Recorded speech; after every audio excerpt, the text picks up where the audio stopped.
Graça e paz, boa tarde, Deus abençoe a todos. Estamos de volta falando de Novo Testamento e fizemos uma leitura aqui de uma parte, doravante também vamos fazer isso.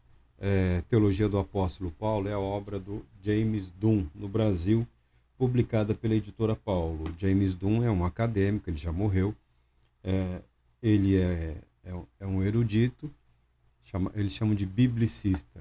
É, ele é ele é metodista, tá? Mas o material dele aqui você só encontra pela editora Paulus, nessa chamada aqui, Biblioteca de Estudos Bíblicos. Biblioteca de Estudos Bíblicos.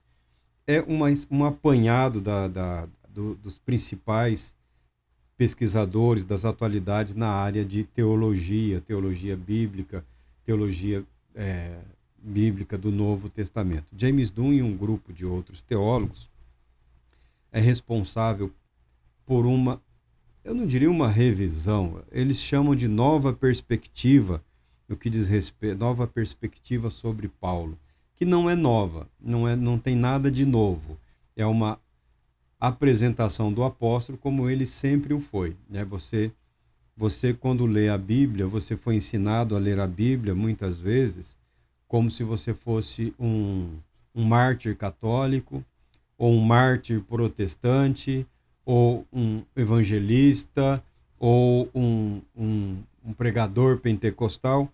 Você muitas vezes é incitado a fazer uma leitura da Bíblia de acordo com a sua maneira de pensar e com o seu modo de pensar alinhado com um determinado grupo ou determinada perspectiva doutrinária ou teológica, o que para a maioria das pessoas é algo muito profundo, é algo muito sensível.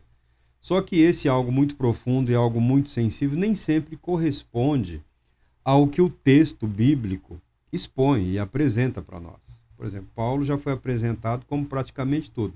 Os judeus que não gostam do apóstolo Paulo, acusam-no de ser o criador do cristianismo. Nós sabemos que na história, você vai estudar a história do cristianismo, a história da igreja, Jesus Cristo não faz parte da história do cristianismo. Tá? Jesus Cristo é um evento único, morte, ressurreição, ascensão. Quando você estuda a história do cristianismo, Jesus fica de fora. Alguns judeus, que têm uma aversão completamente compreensível no que diz respeito ao cristianismo, culpam o apóstolo Paulo como sendo o criador da heresia, segundo eles, chamada cristianismo. Tá?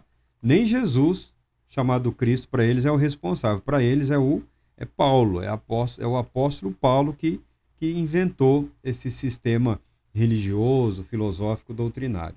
Outros apresentam o apóstolo Paulo como se ele fosse um filósofo grego-romano, às vezes como um, um soldado romano, coisa desse tipo, tá? Os apaixonados pela filosofia, né?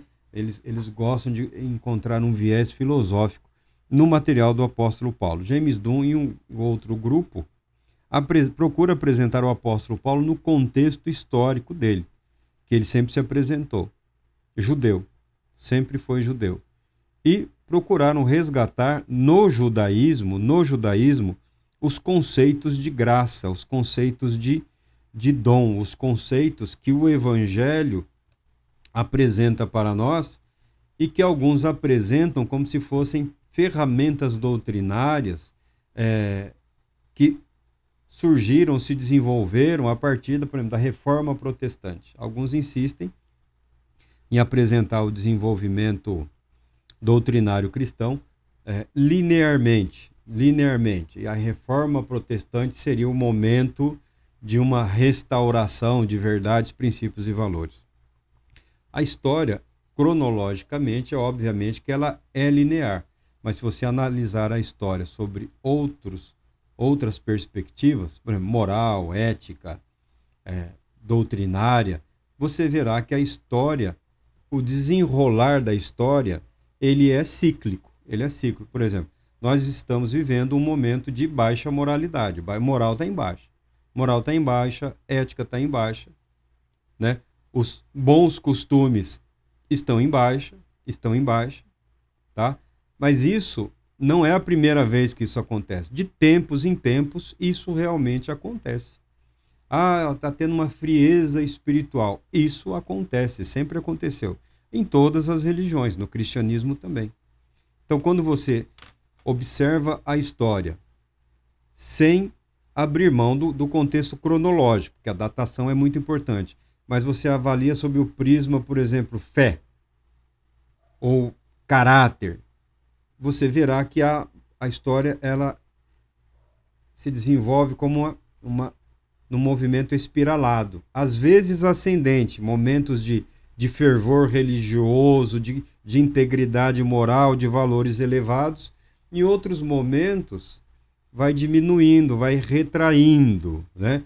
A moral é balançada, os valores são deixados meio que de lado, os princípios, os pudores, tá? Muito embora a história ela tenha o seu desenvolvimento cronológico linear, sob outros aspectos, ela pode ser entendida como que um círculo ascendente ou um círculo, modo de dizer, né? Uma espiral, né? Uma espiral ascendente e às vezes descendente. Nós estamos num desses momentos aí em que a humanidade está se decidindo para onde vai. Se vale tudo e desanda, ou se busca resgatar princípios que possibilitaram uma convivência saudável, equilibrada e um desenvolvimento social humano satisfatório. Mas que isso é cíclico, isso é cíclico. Soma-se a esses momentos a incrível capacidade do ser humano de se autodestruir. Então, sempre, como disse Jesus, está nas Escrituras, sempre haverá guerras e rumores de guerras. Guerras e rumores de guerras. Porque quando não se consegue equacionar as verdades, os valores e a vida, e principalmente quando tudo isso chega num impasse que é econômico, né? Porque a ganância, a falta de princípios, a falta de valores faz com que as pessoas queiram para si muito mais do que precisam e impeçam os outros de conquistarem uma parte que lhes seriam razoáveis. Isso é normal na história da humanidade. Não pense você que é privilégio de uma cultura socialista, comunista, imperialista, de monarquia, de livre comércio. Não. Isso é inerente à condição humana. Pedimos a Deus, confiamos em Deus que as coisas se estabilizem, que Deus, na sua infinita graça e soberania, conceda luz ao povo que tanto precisa e a humanidade perceba que não dá para viver sem princípios, não dá para viver sem valores, não dá para abandonar a verdade. Não dá para viver aí cada um tentando impor a sua própria verdade. Então, passa-se por momentos assim.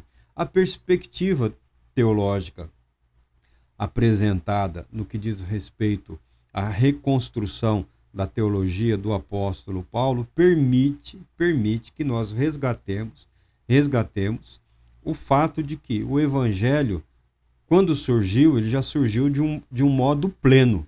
O apóstolo Paulo, ele já teve uma preparação anterior no judaísmo fenomenal, fantástica. Ele teve as dificuldades dele. Eu não sou juiz de ninguém.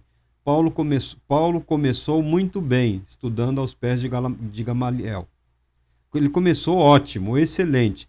Quando teve as primeiras oportunidades, ele se mostrou tendencioso ao fanatismo. Permitiu a morte de um inocente, a morte, o assassinato, né, por apedrejamento lá de Estevão, algo que lhe roubou a paz por grande parte da sua vida.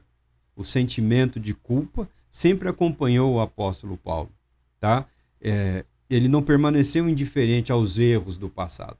Ele foi perdoado, foi restaurado, foi justificado, foi santificado e a disposição dele de viver em função daquilo que ele acreditava é algo fenomenal, é algo extraordinário. Não é único, mas é algo muito característico e sólido na vida deste homem.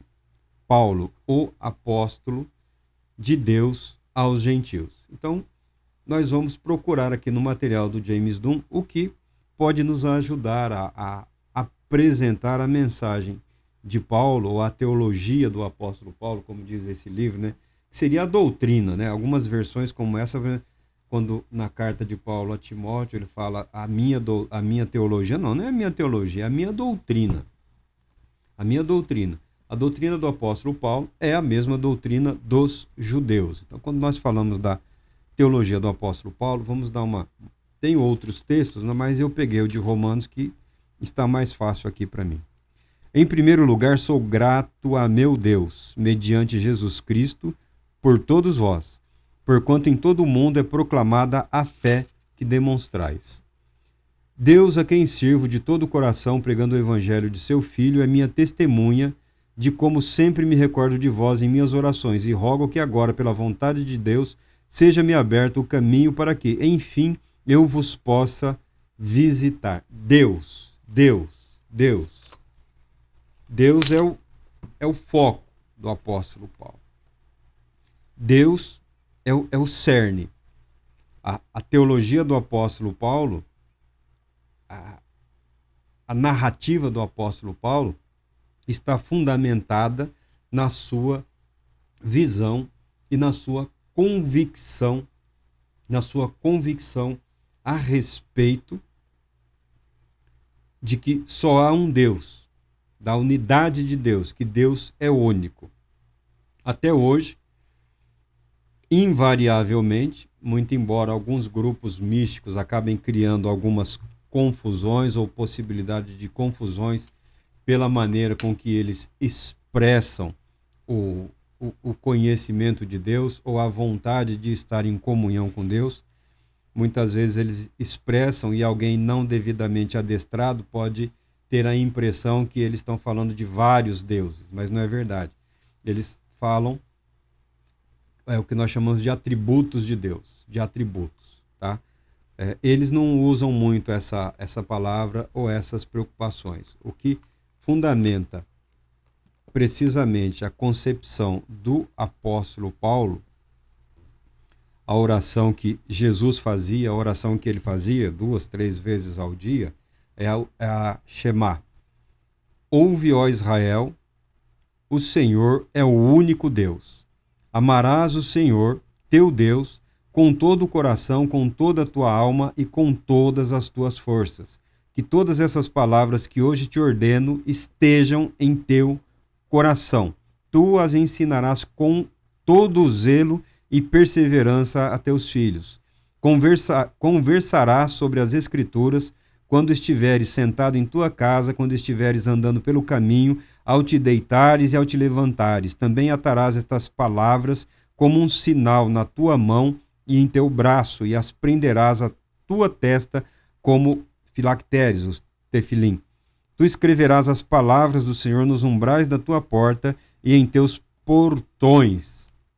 Esse é o princípio, esse é o fundamento. Amar a Deus com toda a intensidade, com toda a capacidade do nosso ser. Amar a Deus, viver esse amor e transmitir esse amor. Então, todo judeu, basicamente, deveria ser um educador. Todo judeu tinha consigo o compromisso de transmitir a sua fé aos seus filhos, desde a mais tenra infância e ao longo da sua vida. Praticamente tudo no judaísmo era um modo de referir-se a Deus. Por que vocês são diferentes assim? Porque Deus nos ordenou. Quando nos tirou da terra do Egito, onde éramos escravos, e nos trouxe para essa terra de bênção, de fartura, de prosperidade, nos ordenou isto. Tá?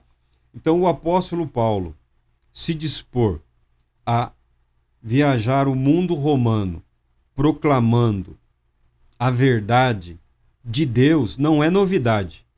Não é novidade. Dele proclamar a verdade de Deus e do seu Cristo também não é novidade. Está no seio do judaísmo. E ele viveu essa fé. Ele nunca teve nenhum problema em ser judeu. Ele não teve nenhum problema, ele nunca teve problema em expressar a sua fé como os judeus a faziam. Muito embora grande parte da dos ouvintes do apóstolo Paulo se tornaram gentios. Eram gentios, eram não judeus.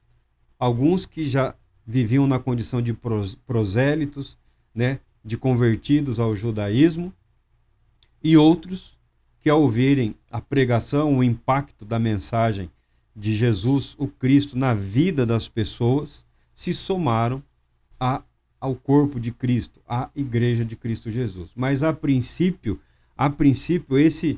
esse movimento, essa fé, não era tão distinto. O cristianismo e o judaísmo caminhavam relativamente juntos, havendo rusgas aqui e acolá, chegando ao ponto de que algumas sinagogas não aceitavam mais aqueles que confessavam que Jesus era o Cristo. O próprio Sinédrio deu ordens para que essas pessoas fossem denunciadas a princípio, se bem que o Sinédrio não tinha esse poder aí de sair prendendo ninguém por questões doutrinárias, tá? Não tinha esse poder, essa autoridade extra Jerusalém ou extra Israel, como Paulo fazia indo para a vizinha cidade de Damasco.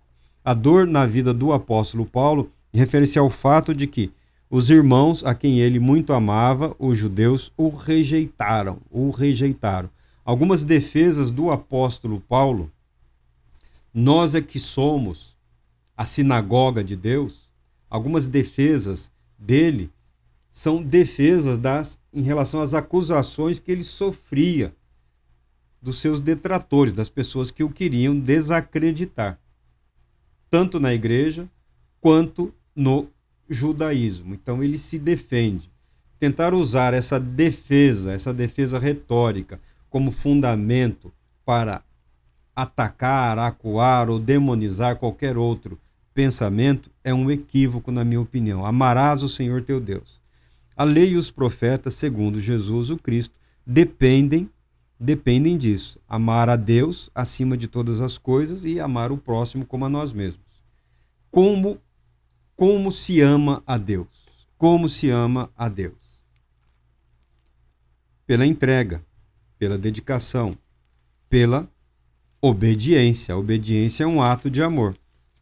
Visto que, na liberdade que se tem, ninguém mais hoje corre o risco de ser apedrejado ou queimado por contrariar princípios e mandamentos escriturísticos. E nós, graças a Deus, não vivemos num estado religioso, vivemos num estado laico. Porque, invariavelmente, quando os religiosos tomam o poder, é sangue e mais sangue, é violência e mais violência, é ignorância e mais ignorância, tá? Porque o pensamento religioso é um pensamento finalista.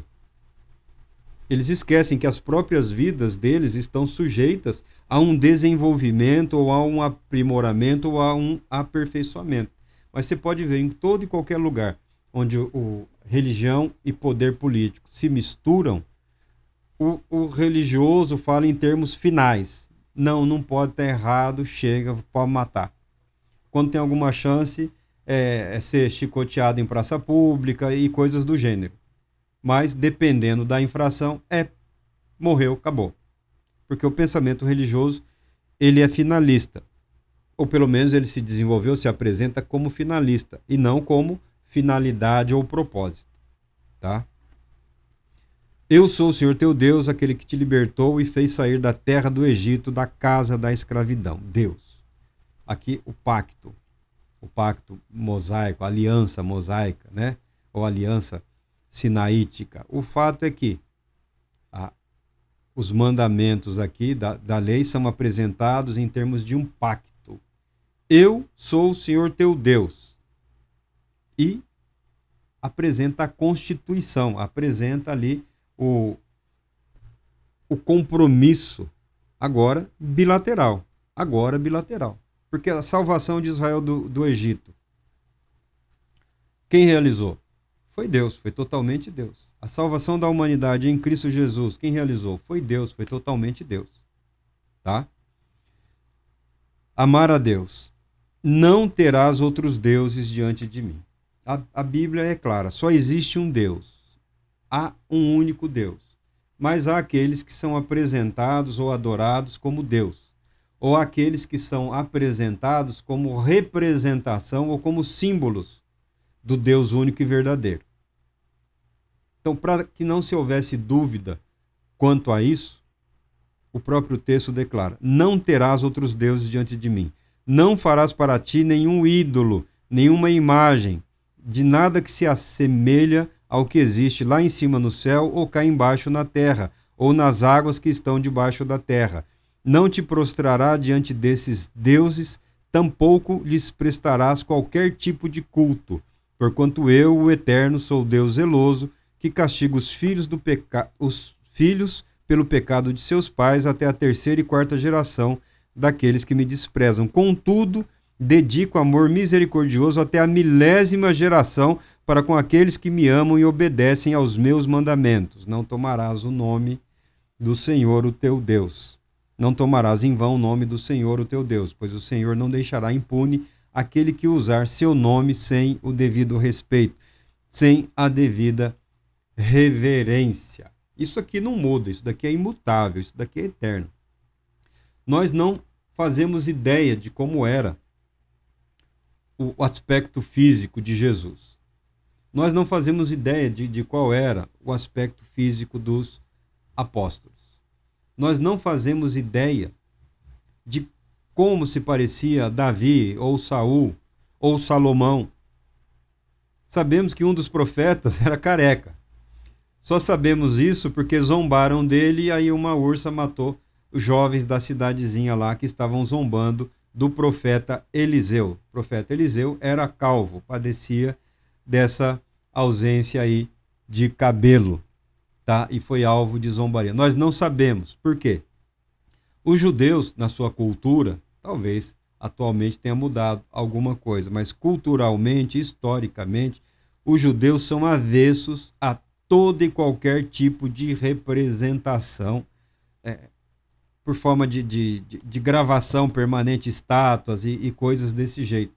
Então nós não sabemos como era o jeitão do rei Davi ou do rei Salomão, tá? Porque não sabemos como era a altura de Moisés, se a voz dele era grossa, se era fina, se ele gaguejava, se ele era ruim na língua hebraica, se ele tinha menos facilidade ou mais facilidade com a língua dos egípcios. Nós não sabemos, porque eles não se importavam, eles não retratavam nem as autoridades, nem os reis, nem os profetas, nem os príncipes. Não é da cultura do judeu conceder esse tipo de honraria. Ao contrário dos povos das outras terras que põe a face do sujeito em tudo quanto é lugar, né? E constrói busto, estátua, homenagens a homens. Eles não faziam isso, eles são avessos a isso. Eles eram avessos a isso, tá?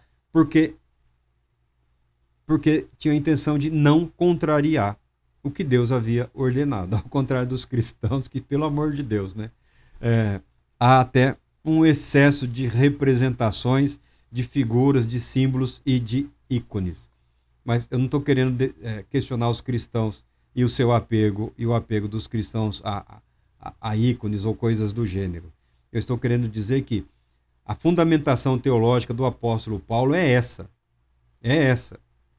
E quando ele fala de Jesus o Cristo como Filho de Deus, isso implica um nível de transformação intelectual, mental, algo assim que excede a compreensão humana, porque para um judeu como o apóstolo Paulo, como os demais apóstolos, isso é inconcebível. Isso é totalmente incompatível, tá? Aparentemente. Então, quando você vê o apóstolo Paulo falando de Deus, a quem eu sirvo desde os meus antepassados, e o seu Cristo Jesus, ou o seu Filho Jesus, isso é algo que deve impressionar e impactar a nossa mente. Porque não é o comum, não é o padrão. Essa percepção de reconhecer Jesus o Cristo como ente divino é algo que implica numa revisão que só o próprio Deus pode fazer na mente e no coração desses homens, como Jesus e como o Espírito Santo atuou na vida dos apóstolos, o mesmo na vida do apóstolo Paulo. Ele nunca teve dúvidas, portanto. A teologia do apóstolo Paulo, a concepção de Deus do apóstolo Paulo é a mesma do judaísmo, dos dias dele, do judaísmo estabelecido historicamente desde Moisés, que há um único Deus. Há um único Deus, o Pai. Só há um Deus. Não há mais que um Deus. Não há um, dois ou três. Não, é só um. Há um único Deus. Nós cristãos vivemos aí às voltas com a chamada doutrina da Trindade. Trindade, palavra que não existe na Bíblia, não está nas Escrituras, mas uma compreensão melhor seria triunidade, né? A unidade trina de Deus. Esse conceito triunidade não fere a unidade, tá? Ele não fere. Você pode procurar um matemático de verdade aí, você pode procurar o filósofo, você pode procurar o teólogo. Falar do único Deus em triunidade não fere a unidade. Não fere a verdade de que há um único Deus. Não fere, não fere. Dá um trabalhozinho grande na nossa cabeça. Tá? Dá um trabalhozinho para acomodação intelectual, mas não fere. Mas não fere. Então, a teologia do apóstolo Paulo, a concepção que o apóstolo Paulo tem de Deus é a mesma do judaísmo no qual ele viveu. Judaísmo que ele defendeu. Judaísmo ao qual ele não renunciou em nenhum momento da vida dele. Entenda isso. Sendo cristão em Cristo Jesus, ele vê a revelação última de Deus para Israel e para a humanidade. Por isso que ele se considera judeu, permanecendo na fé. Não é uma nova fé. Não é uma nova esperança, não é uma nova visão de Deus. É uma compreensão da natureza, do caráter e do propósito de Deus que se expande, que vai além do que estava disposto o judaísmo daqueles dias. O judaísmo aí rabínico, o judaísmo político sacerdotal, como estão querendo enfiar no Brasil agora aí, né? Uma espiritualidade política, uma espiritualidade político-partidária, né? Cada um abraça o seu pedaço de carne, eis o nosso Salvador, eis o homem que vai, eis isso, que eu entendo que, em termos teológicos doutrinários, é idolatria. É só idolatria. Tá bom? Fazer de um ente humano o representante ou responsável ou como aquele capaz de satisfazer as expectativas de toda uma sociedade é idolatria. É idolatria política. É idolatria político-religiosa. Idolatria político-religiosa e partidária. Que não é novidade, nós não inventamos isso agora. Tá bom?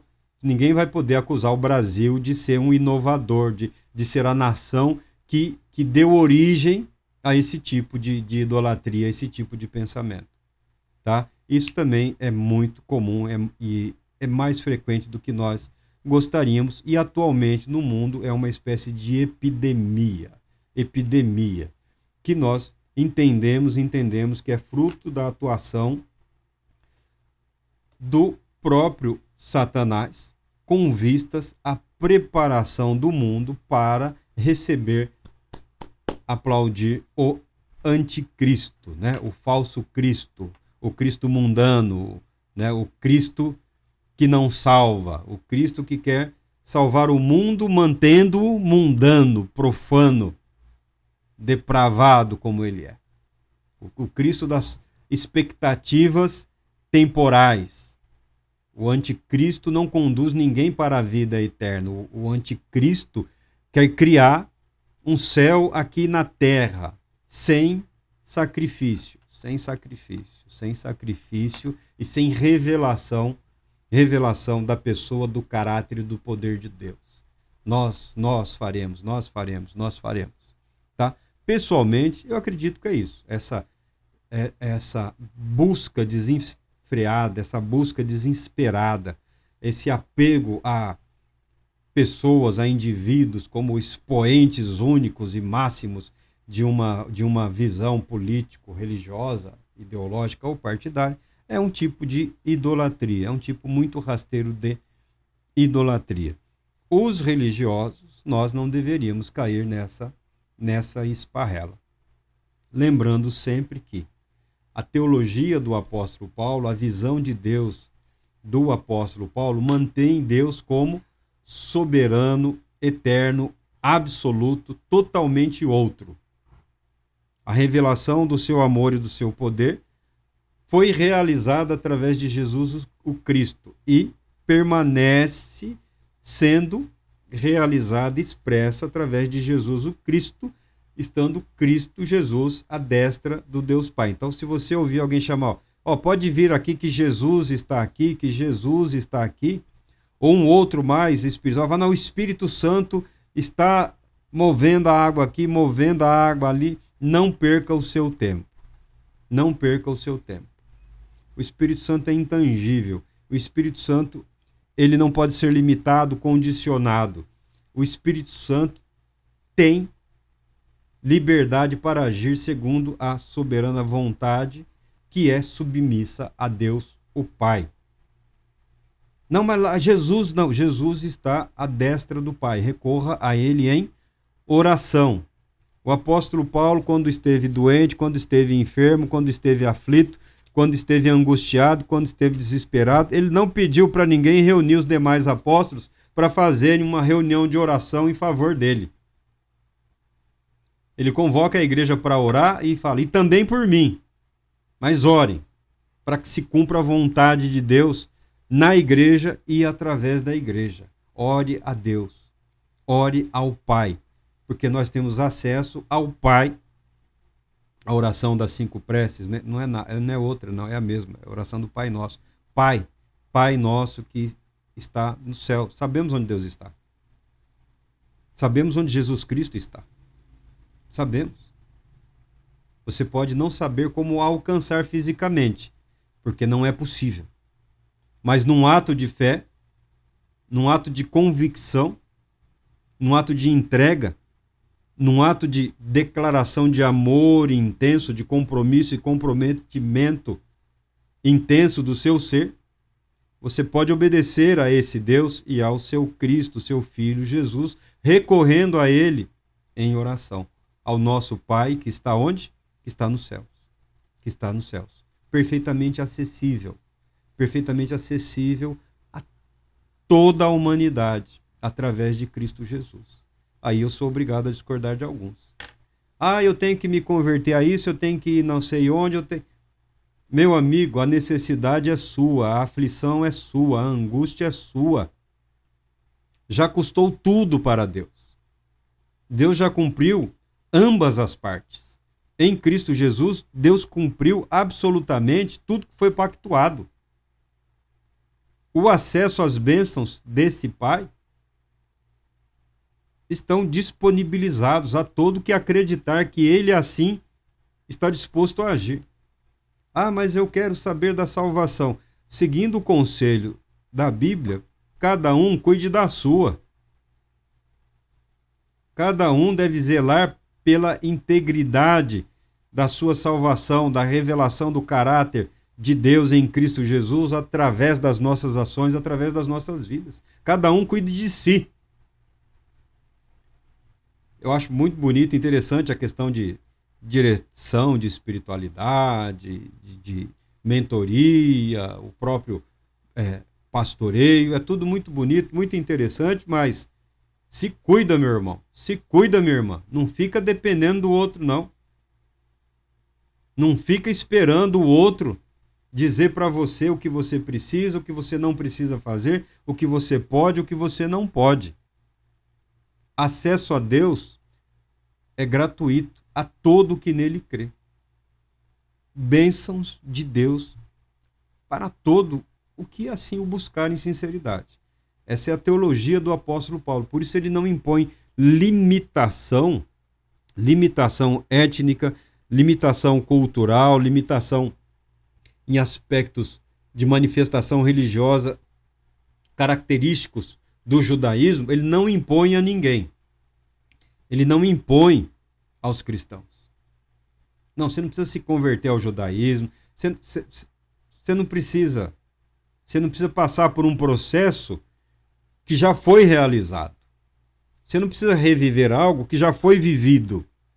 Você não precisa fazer parte de algo que já trouxe à realidade o que Deus pretendia, Jesus o Cristo. Que eles assim permaneçam, amém. Mas a salvação de Deus é através do seu Filho unigênito, Jesus o Cristo. Quantos estarão ao lado de Cristo? Serão todos aqueles que ouvirem a voz dele, vinde a mim. Aquele que ouve a voz de Jesus, vinde a mim, vai a ele, virá a ele. Não tenho nenhuma dúvida disso. Benditos de meu Pai, permaneçam no lugar de honra. A salvação está reservada por Deus a esses. Tá bom? As bênçãos de Deus estão disponíveis a todos os que creem. Mesmo se a pessoa tem resistência a entrar nesse pacto, nessa aliança. Mas isso tem que ser algo voluntário, tem que ser algo da pessoa. Tem que ser uma decisão do indivíduo. E eu creio que disso Deus Todo-Poderoso também cuidará. Então, nós estamos falando aqui de um primeiro tópico, sobre o Deus do apóstolo Paulo. O Deus do apóstolo Paulo. É o mesmo Deus de Abraão, o Deus de Isaac, o Deus de Israel. É o mesmo Deus de Adão, o mesmo Deus de Enoque. É o único e verdadeiro Deus. Deus Todo-Poderoso te abençoe, te proteja e te conceda a paz.